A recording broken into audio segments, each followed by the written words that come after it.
बिस्मिल्लाहिर्रहमानिर्रहीम अस्सलाम वालेकुम। आज हम सॉल्व करेंगे question number 24। Question read out करते हैं। Misba metal works uses a chemical for polishing its products. Following data are available with respect to this chemical. Annual requirement 64,800 litres. Cost to place an order ₹400। Annual interest rate 10%। Annual storage cost per unit ₹5.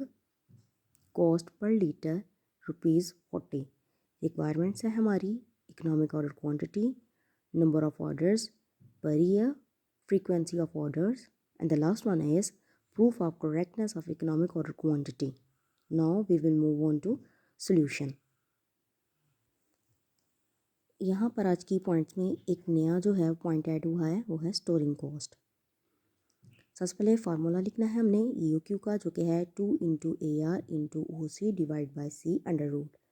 AR जो है वो represent करता है annual requirement को, OC represent करता है ordering cost को, CC represent करता है कैरिंग कॉस्ट को, यहाँ पे परचेज्ड कॉस्ट को। अब यहाँ पर जो स्टोरिंग कॉस्ट है वो कहाँ पर हमने पुट डाउन करनी है, वो हमने पुट डाउन करनी है कैरिंग कॉस्ट के साथ। कैरिंग कॉस्ट के साथ अब दो चीज़ें ऐड होंगी, एक परसेंटेज दी होती है वो, और अगर उन्होंने फर्दर स्टोरेज कॉस्ट दी हो तो वो भी हमने यहाँ पर लिखनी होती है।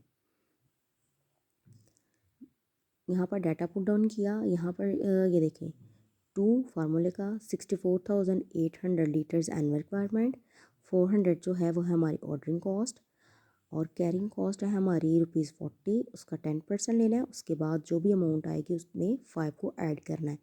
कैलकुलेशन करने के बाद कुछ इस तरह से हमारे पास अमाउंट्स होंगी, और जो अमाउंट फाइनल आ गई उसका आपने अंडर रूट लेना है। उसके बाद हमारा EOQ का फाइनल आंसर आ जाएगा।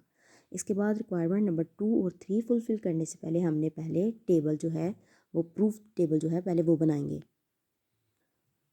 प्रूफ टेबल कुछ इस तरह से है जिसमें 7 कॉलम्स हैं। पहले कॉलम में हमने लिखना है एनुअल रिक्वायरमेंट, दूसरे में ऑर्डर साइज़, तीसरे में क्या हमने लिखना होता है number of orders, ordering cost, average inventory, carrying cost, और लास्ट पर टोटल कॉस्ट। यानी ये जो बॉर्डर है ये आपने याद कर लेना है। एनुअल रिक्वायरमेंट हमेशा सेम रहती है।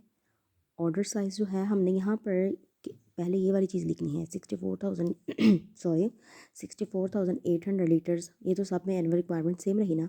2400 सबसे पहले हमने लिखना है। अब वो क्या है EOQ का आंसर। अब उसके बाद क्या करना है कि यहाँ पर एक जगह आपने अमाउंट खुद से बढ़ा लेनी, यानी एस्टिमेट जो है ना वो आपने कर लेना। कुछ भी आप 2200 भी लिख सकते हैं, 2100 भी लिख सकते हैं, 2000 भी लिख सकते हैं। अगर आप यहाँ कम कर रहे हैं तो यहाँ पर आपने डेफिनेटली इसको बढ़ा के लिखना है। आप यहाँ पर 3000 भी लिख सकते हैं।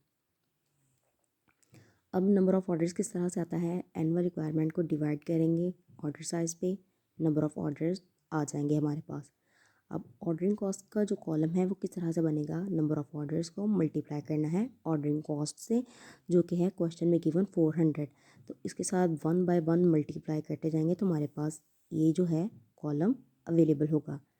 एवरेज इन्वेंट्री किस तरह से आती है, एवरेज इन्वेंट्री ऑर्डर साइज़ को 2 पर डिवाइड करने से एवरेज इन्वेंट्री आ जाती है हमारे पास।